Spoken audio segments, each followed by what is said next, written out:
Senhor, Pai o Todo-Poderoso, nesta manhã eu te agradeço.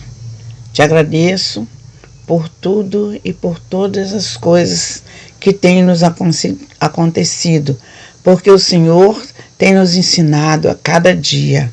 A cada momento de nossas vidas nós aprendemos de Ti, que é um manso e humilde.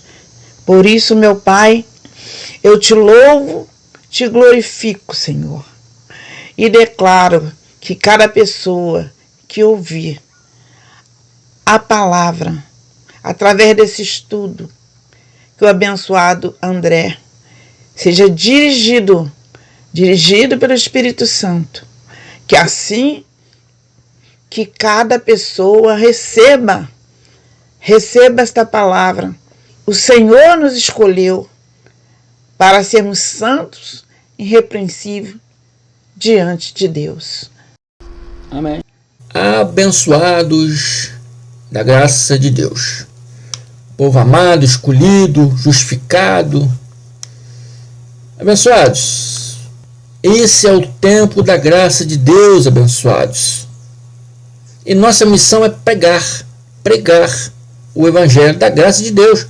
Pregar a verdade, mostrar para eles o verdadeiro Deus, o verdadeiro Cristo, o verdadeiro evangelho. Acabar de vez com essa mistura, com essa hipocrisia, com essas falácias. Amém? Acabar de vez com essas transgressões, com esse adultério espiritual. Então nós temos que levar essa verdade para eles. O sistema religioso é como um filme de Steven Spielberg, né? Onde há heróis mitológicos, seres encantados, seres imortais, né? Há o diabo, há o Satanás. O diabo pegou Jesus aqui, arrastou para lá, para cá no deserto, levou lá no pináculo do templo, mostrou reinos do mundo. Pô, que diabo voador desse ainda levou Jesus na asa dele, né? Falácia religiosa, abençoados. Eu sou o irmão André. E o título desse estudo é falando em mitologia, falando em seres eternos, né? Então o título desse estudo é Cadê os homens imortais de Mateus 16, 28? Cadê os homens imortais de Mateus 16, 28? Declaramento de Cristo ativado em nós, para recebermos as revelações do nosso Deus em Cristo glorificado. Assim seja. Mateus 16, 28 diz assim: Garanto, Jesus falando, relatado por Mateus, garanto-lhes que alguns do que aqui se acham não experimentarão a morte antes de verem o Filho do Homem vindo em seu reino. Foi o próprio Cristo que falou essas palavras, relatado por Mateus. Será que Cristo mentiu? Será que Cristo é mentiroso? Será que Cristo é louco? Ele garante que muitos que aqui se acham, se referindo no ano 30 ao ano 33, AD, que é ano Domini, ano do Senhor, na época que ele estava com os discípulos, que alguns que estavam lá nessa época com ele não experimentariam a morte antes de verem o Filho do Homem, ele vindo em seu reino. Porque a graça de Deus é o reino dele. E essa foi estabelecida espiritualmente no ano 33, lá no Madeiro. E fisicamente no ano 70. Então, se ele ainda não veio, como diz o sistema religioso, onde estão esses homens? Ele diz que esses homens não morreriam. Onde estão esses homens que viveram essa época? Segundo o sistema religioso, eles teriam que estar hoje entre nós. Onde está Mateus? Onde estão os discípulos? Onde estão todos que viveram naquela época?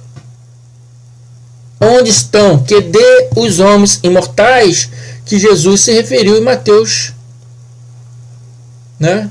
16, 28. Onde estão esses homens? Cadê os homens imortais que Jesus se referiu? Segundo o sistema religioso, Jesus não veio. Bom, se ele não veio, então esses homens têm que estar vivos até hoje. Estão me compreendendo? Mateus 26, 64 diz: Tu mesmo disseste, respondeu Jesus. Jesus estava respondendo a Caifás. E perguntaste a Jesus: Tu és o Cristo? E Jesus respondeu: Tu mesmo disseste, respondeu Jesus. Mas eu digo a todos vós, chegará o dia em que vereis, não alguns vão ver, mas ele diz, vós vereis, verbo do futuro do presente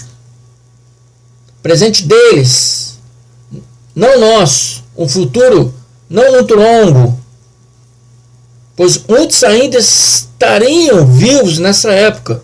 Então vereis o Filho do Homem assentado à direita do Todo-Poderoso, vindo sobre as nuvens. Isso é figura de palavras, abençoados. Ninguém viu Jesus descendo na nuvem. A nuvem descendo, Jesus em cima da nuvem. Não, isso não acontece. Isso não aconteceu. Vindo sobre a nuvem significa vindo em juízo. Amém? O Filho do Homem assentado à direita do Todo-Poderoso. Como é que você vai ver Jesus sentado à direita de Deus? Como você vai ver isso? Deus é Espírito. O Cristo, nessa época, já era o Cristo.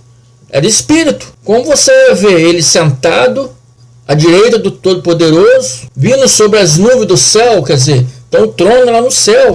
Como você, humano, carnal, pode ver o Espírito de Jesus, o Espírito de Deus, sentado no trono lá no céu. É tudo figura de palavra, abençoados. São figuras de palavras. A palavra é clara e se refere ao tempo entre o ano 30 ao ano 70, quando aconteceria o juízo predito por Malaquias. Então ele disse: mas eu digo a todos vós, chegará o dia em que vereis, alguns vão ver futuramente, não, está falando sobre ele, vereis, num futuro próximo a eles, no futuro presente, vereis o Filho do Homem assentado à direita de Deus, vindo sobre nuvens do céu. Isso é uma figura de palavra. Esse ver, né, foi quando ele anunciou, né, seus discípulos perguntaram, quando será isso? Então ele explicou, né, quando Jerusalém for sitiada, o templo for destruído, então ali vocês saberão que eu estou à porta. Saberão que eu já estou ali. Aquele é o sinal. Malaquias 3 diz, eis que Deus falando ao profeta Malaquias e diz, eis que eu envio meu anjo, que preparará o caminho diante de mim, que foi João Batista. De repente virá ao seu tempo o Senhor, Deus? Não, Jesus Cristo, o Senhor a quem vós buscais. O povo estava buscando o Messias.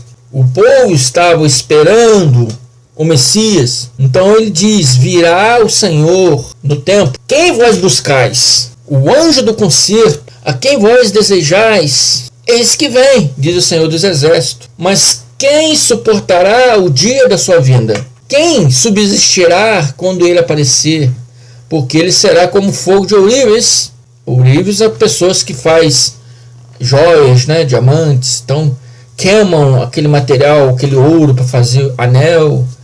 Então significa que uns será julgado, o fogo é julgamento, uns serão julgados e outros é como o sabão dos lavandeiros, quer dizer, outros serão purificados, justificados. E Deus, através de Malaquias, diz, enviarei o anjo que abrirá o caminho, João Batista. E João Batista foi o último dos profetas. E Lucas diz, em Lucas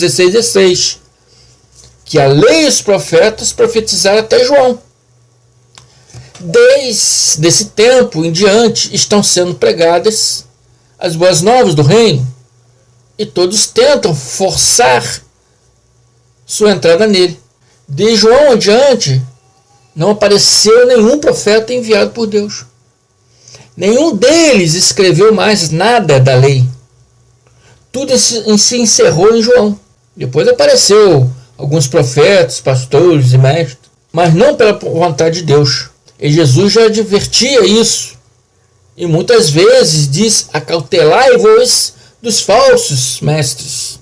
Se Jesus, o Cristo, não veio na sua segunda vinda, toda esta geração teria que estar aí conosco. Cadê os 12?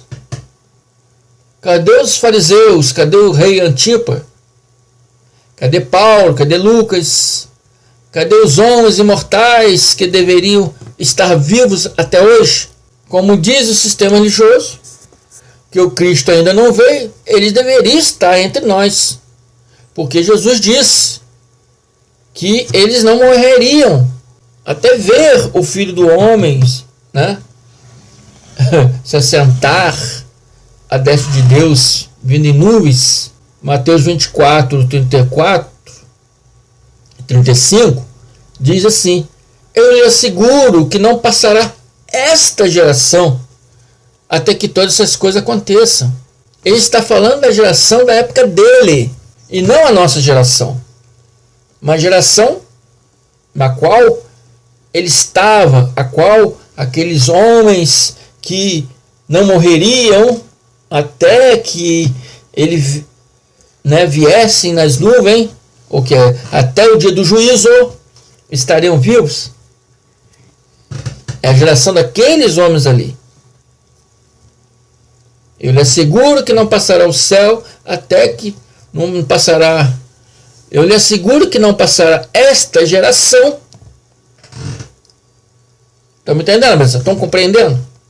A geração deles lá. Não passariam aquela geração deles até que todas as coisas acontecessem. O céu e a terra passarão, mas as minhas palavras jamais passará. Significa que tudo que ele disse se cumpririam. E quando se cumpriu isso, irmão André? Ele dá umas pistas para nós em 2 Tessalonicenses 2. Diz assim: irmãos, quanto à vinda do nosso Senhor Jesus Cristo, a nosso encontro com ele, rogamos a vocês. Encontro de quem com ele? Daquele povo que está falando ali, de Paulo aos Tessalonicenses. E a todos aqueles povos que viviam naquela época, estava se referindo a quem? A eles. Quem iria se encontrar com eles? Nós ou aquela geração? Aquela geração. E diz Paulo: não deixe que ninguém vos engane de modo algum. Antes daquele dia virá apostasia. Então será revelado o homem do pecado, o filho da perdição. Oh, abençoado, aí vai aparecer o diabo vai vir, o anticristo, e vai ser o julgamento do mundo, tudo vai acabar, falácia religiosa. O homem do pecado, o filho da perdição. Não há nenhum ser mitológico diabo. Não há esse ser mitológico diabo. Não é essa invenção religiosa que se menciona. Não é mencionado a essa invenção religiosa. Não. E o mundo também não vai acabar, porque se fosse assim já teria acabado, porque esse juízo já aconteceu. Amém? Esse é o sinal da sua vinda. E quando aconteceu isso, irmão? Quando o homem do pecado foi revelado, o filho da perdição. O que ele faria? Este se opõe e se exalta acima de tudo o que se chama Deus, ou é objeto de adoração, a ponto de se assentar no santuário de Deus, proclamando ele mesmo Deus. Esse homem do pecado, filho da perdição, não virá abençoado. Já veio e se chamava Titus Flávios Caesar Vespasiano Augusto. que foi sucessor do seu pai Vespasiano, chamado de Tito. Esse é o filho da perdição. Esse é o homem do pecado. Não é nenhum diabo mitológico. Não é filme de Spielberg, não. Spielberg. A Bíblia não é um filme. A Bíblia é uma realidade. Não tem contos de fada na Bíblia. É tudo realidade que aconteceu. Tanto confirmado aqui na Bíblia, se você pegar livro de história romana, você também vai ver, que Tito cercou Jerusalém, invadiu o templo, assentou-se no santuário de Deus, destruiu tudo que era usado para a adoração de Deus, incendiou o templo e destruiu tudo. Confirmado em Lucas 21:20. Se você pegar o livro de história dos imperadores romanos, você vai ver essa história contada lá. Se você pegar a Bíblia em Lucas 21:20, vai estar escrito assim, 20.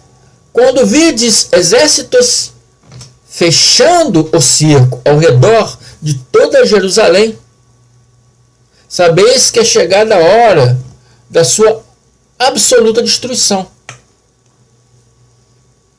Tá claro, abençoados? Então Tito veio com o seu exército, sitiou Jerusalém, invadiu o templo. Como diz aqui,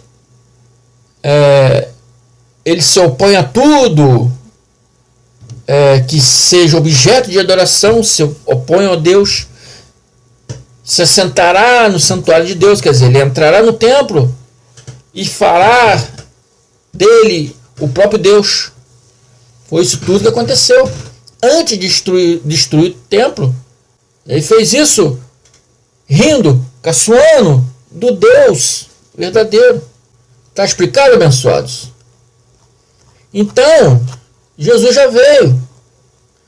Esse é o sinal da vinda dele. Se ele não veio, todos esses acontecimentos ainda não houve. Se não houve, toda aquela geração teria que estar viva até hoje, porque ele falou que nenhum deles morreria. Teria que o templo teria que estar em pé, erguido. Paulo deveria ainda estar aí pregando. Mas não, abençoados. Todas essas coisas aconteceram no ano 70, quando Tito, filho do imperador Vespasiano, sitiou Jerusalém, destruiu o templo. Sem templo, sem lei. Revogada a lei, se estabelece então o novo sacerdócio de Cristo. A partir do ano 70, se estabelece fisicamente a graça de Deus. Amém? Se você gosta do nosso trabalho, onde levamos a verdade à luz das Escrituras, se inscrevam aí, abençoados. Envie pessoas para se inscrever, abençoados. Dê um like nos nossos vídeos, abençoados. Amém? Graça e paz.